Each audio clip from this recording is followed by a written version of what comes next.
Hi everyone, my name is Jade Sun. I'm an Americorps Field Education Specialist at Arizona State University, and I'm excited to tell you a little bit more about the Americorps Survivor Link program. Throughout this presentation and informational session, I'm going to tell you about internship, training, and certificate opportunities in the domestic violence field through the Americorps program.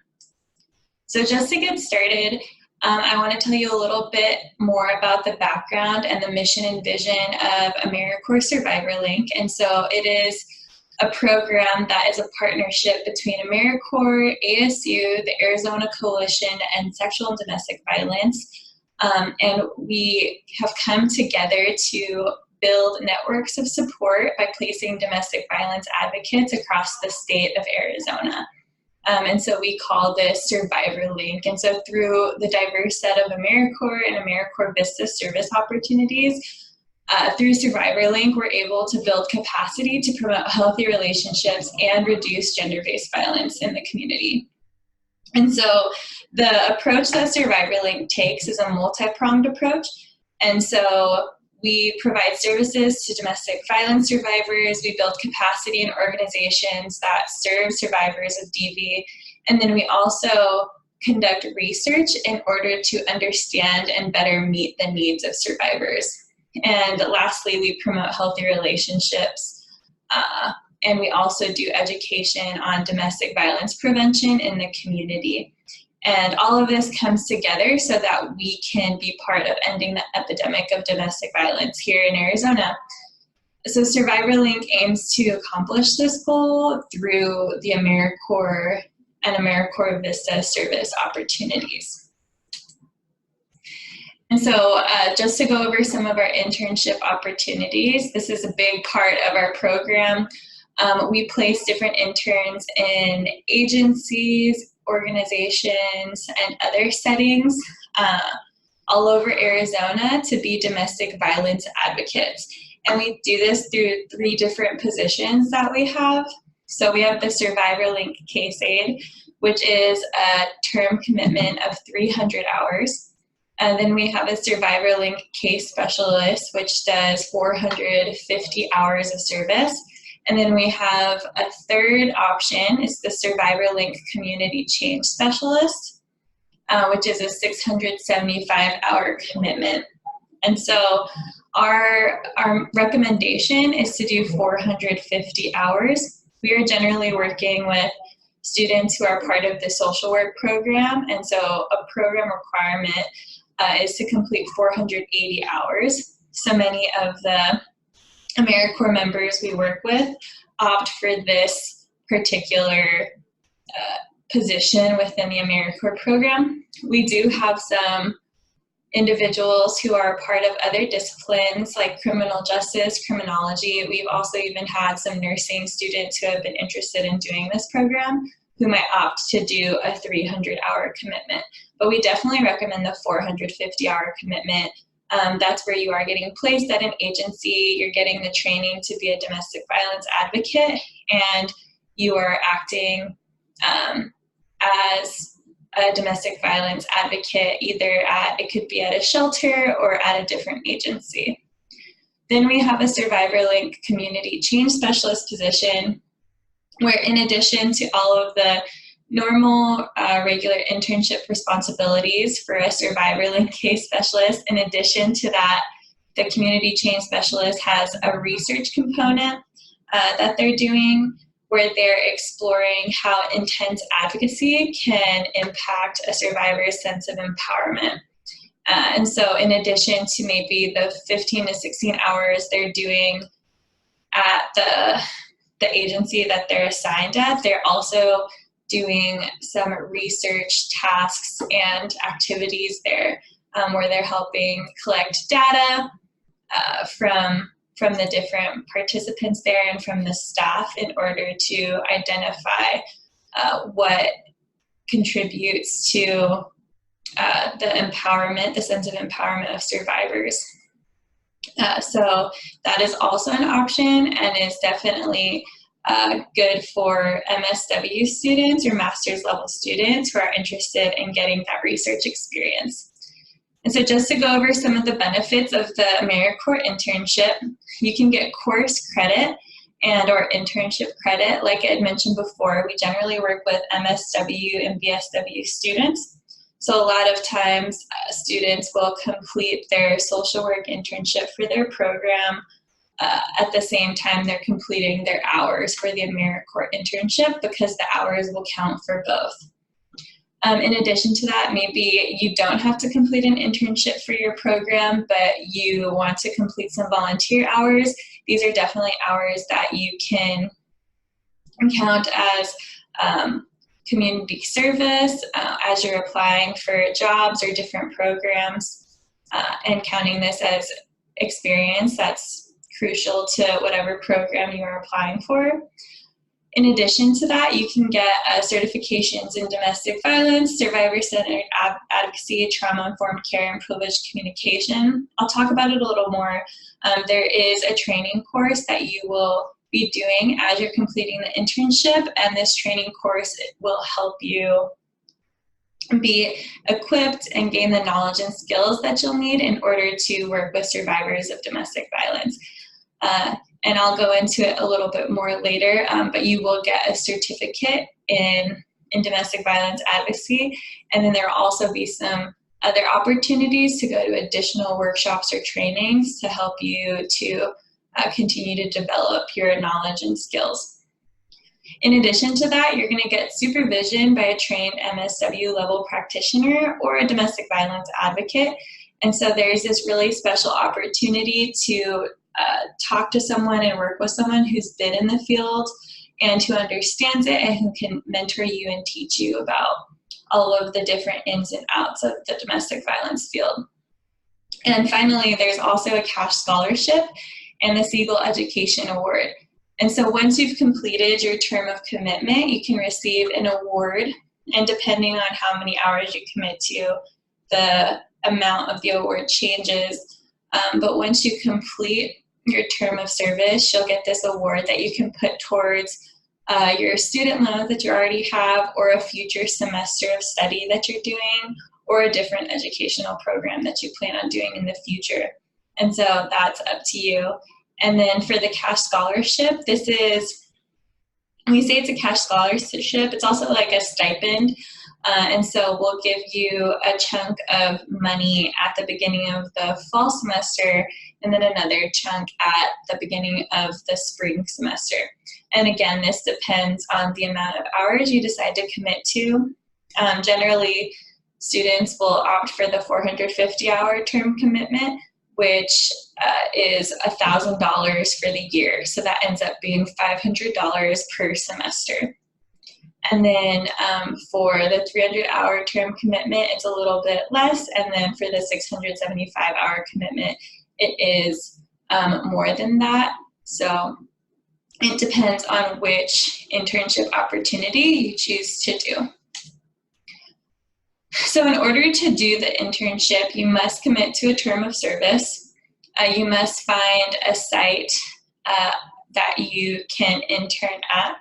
And so we already have several community partners that we're already working with, but we are open to working with new agencies and organizations. So if there is an organization that we aren't already partnering with that you're interested in getting experience at or interning at, what we can do is we can reach out to that organization and talk to them about what a partnership will look like, and then do our best to create that relationship so that they can become an approved site. And so generally, most sites are very open to having Americorps interns serve there and are very open to partnering with our program. So generally, that is something that can work out. I think there have only been a couple of sites who decided not to move forward with the Americorps partnership. So if there is an agency you have in mind that's not on our list, that's always a possibility for us to build a partnership with them. In addition to that, you'll have to complete a comprehensive background check. We do require that you have a fingerprint clearance card. And then in addition to that, we do additional background checks, but we definitely need the fingerprint clearance card.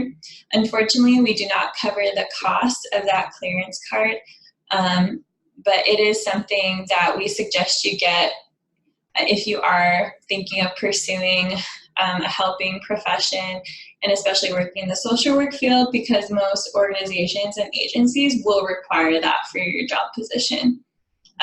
So if you do need assistance in understanding how to get your fingerprint clearance card, that is something that you can reach out to me about, and I can give you more information about the fees and the process for applying for your card. The next requirement for this internship is that you uphold Americorps standards and stay in compliance with the prohibited activities, which I'll go into more in depth on the next slide. Also, you will verify as a DV advocate. And so the way that you'll be able to do this is by taking a foundation course. If you're in a graduate program, that class will be the SWG 545 course. And if you are an undergraduate, that course will be the SWU 416 course. And this whole course is the training program and the training course for you to be a domestic violence advocate. So any of those questions you might have about how to assist survivors, what resources to connect them with, maybe some additional information about healthy relationships or different tools that you can use as an advocate will be shared in that class. And so it is so important to take that course, because it's going to be the course that helps you understand how to do intense advocacy for these survivors. And the next thing is you will have to report time using Encore. Just like in any other job, there is a system and a responsibility of keeping your time and reporting that to us to make sure that you are on track with completing the number of hours you've committed to for your Americorps term. And so I will also go into more detail on that later in the presentation. Also, as an Americorps member, you are expected to wear Americorps gear. We will provide a shirt for you, and then we expect that you wear that consistently throughout your internship. You can also wear, I believe there might be different badges or lanyards you can wear, because I know that you won't always be able to wear the shirt that we give you, depending on where you are doing your Americorps commitment at. Also, all members participate in a National Day of Service. And it is a day where all the members that we have come together and we do some type of project as an entire group. And so previously, some examples of National Days of Service have included doing a community mural together. And then it's usually scheduled on MLK Day. And so that is a requirement as an Americorps member. And then finally, once you've completed your service, you're expected to do an exit interview with an Americorps staff. And that would be at the end of the term of service. So as I mentioned before, one of the things you're expected to do as an Americorps intern and member is keep from doing these prohibited activities. And so as you can see, a lot of these activities have to do with attempting to influence legislation, an election, or aid a partisan political organization. And so in your personal time and on an individual basis, you're more than welcome to participate in these things. But if you are going to be participating in different, let's say, religious instructions or petitions or protests, you cannot do it as an Americorps member. So if you're going to do that, you cannot do it while you're doing your internship hours or while you're wearing Americorps gear. So if you look at the different activities listed here, yeah, you shouldn't be engaging in any form of religious proselytization or doing any type of work that includes advocacy for or against political parties. And so you can review these more closely later, but yeah, generally we ask that you do not participate in different political activities or religious activities while you are doing Americorps service. And so some of you might be wondering, where are the different places you can intern? And honestly, it's just about anywhere. So some of the places we already partner with are listed here. And for our students who are getting their master's in social work, on the left, you can see some of the places that have an approved MSW there who can supervise you and do your field instruction. And then we also have some different options for students who are potentially either getting their BSW, so there's not an MSW there, but we have someone there who could supervise a BSW student. And then in addition to that, we can also place students who are from other disciplines at these different agencies as well. And again, like I mentioned earlier, if there's a place you'd like to intern at, but it's not listed here, just make sure to talk to an Americorps staff member like myself so that we can begin the process of reaching out to that agency to see if they're interested in becoming an Americorps partner. And again, here is just a list and image of all of the different places that we're already partnered with. And so this is an example of just some photos of our members.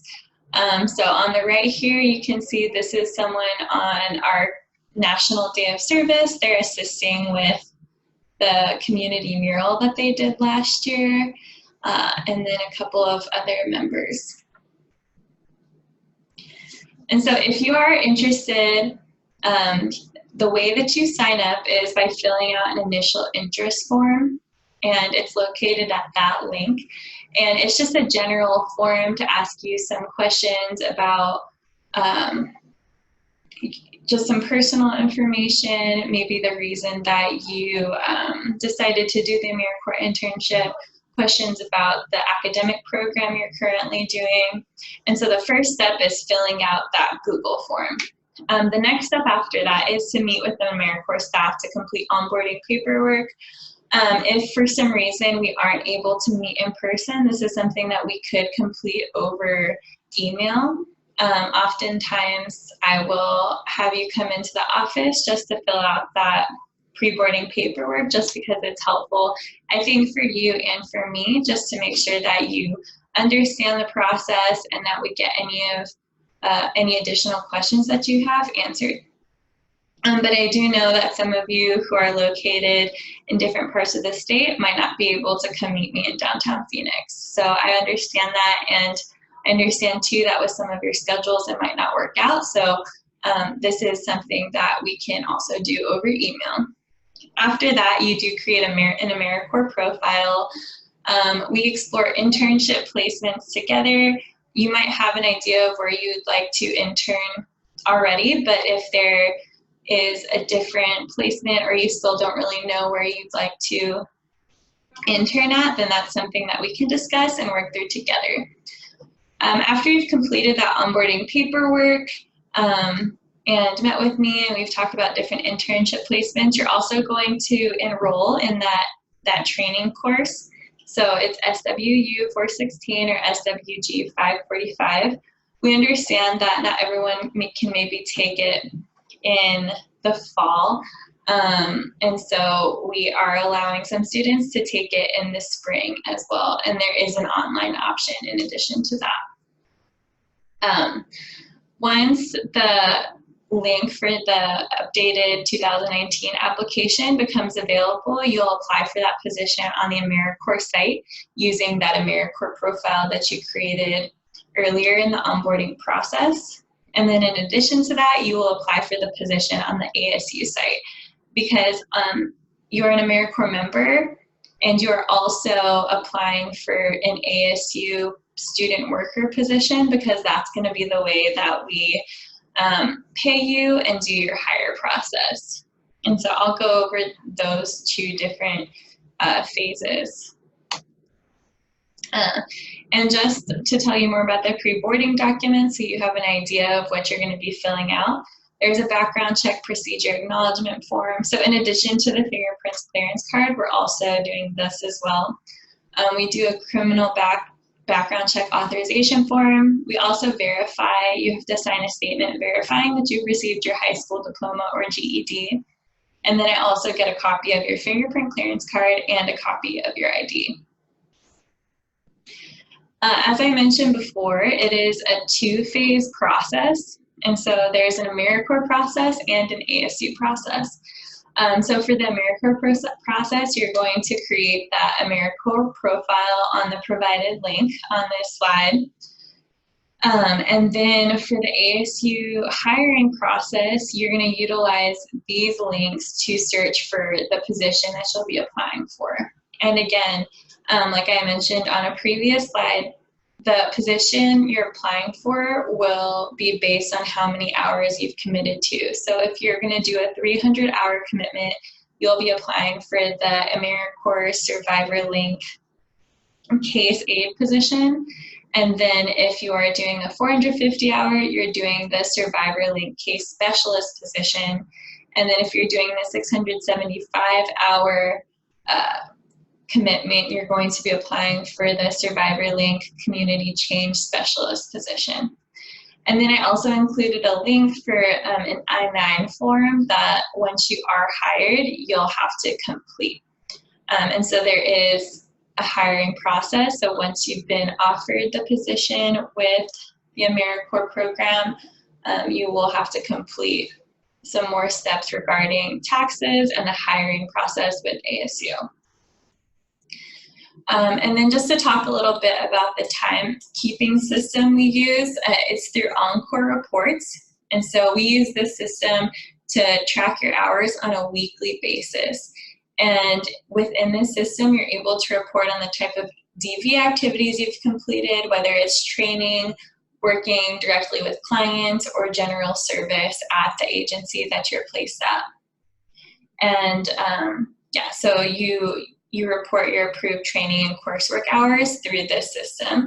And I've included the link on here as well. And so once you've been onboarded, have been accepted as an Americorps member, and also hired through ASU, you'll receive instructions on how to complete your hours through this system.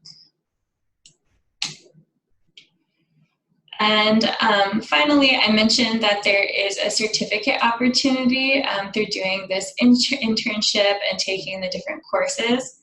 And so the DV certificate requirements are a certified internship, which you can complete that through your Americorps internship, which is awesome.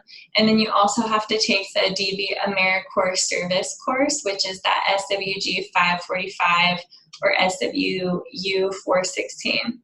And so the sweet thing about this certificate is if you're doing the internship, you're already getting half of this stuff done because you are doing the internship, and you have to take that DV Americorps service course for the internship anyway.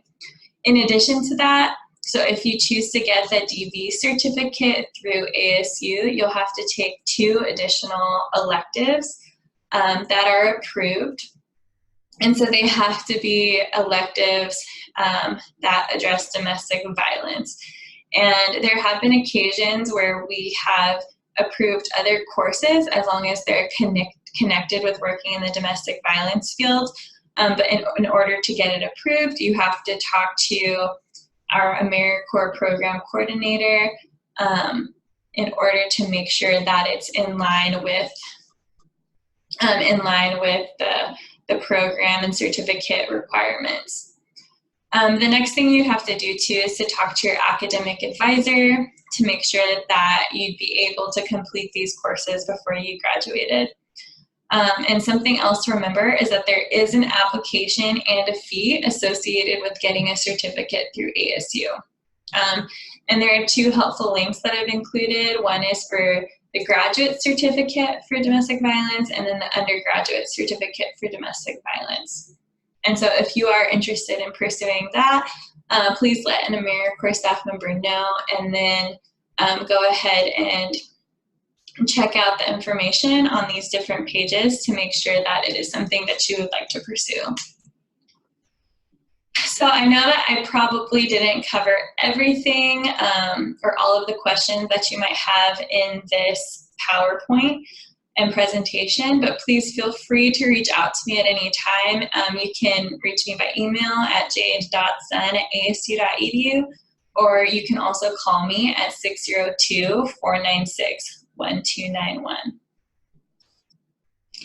And yeah, thank you for watching this information session. We're really excited that you're interested in becoming an Americorps member, and we hope to hear from you soon. Have a great day.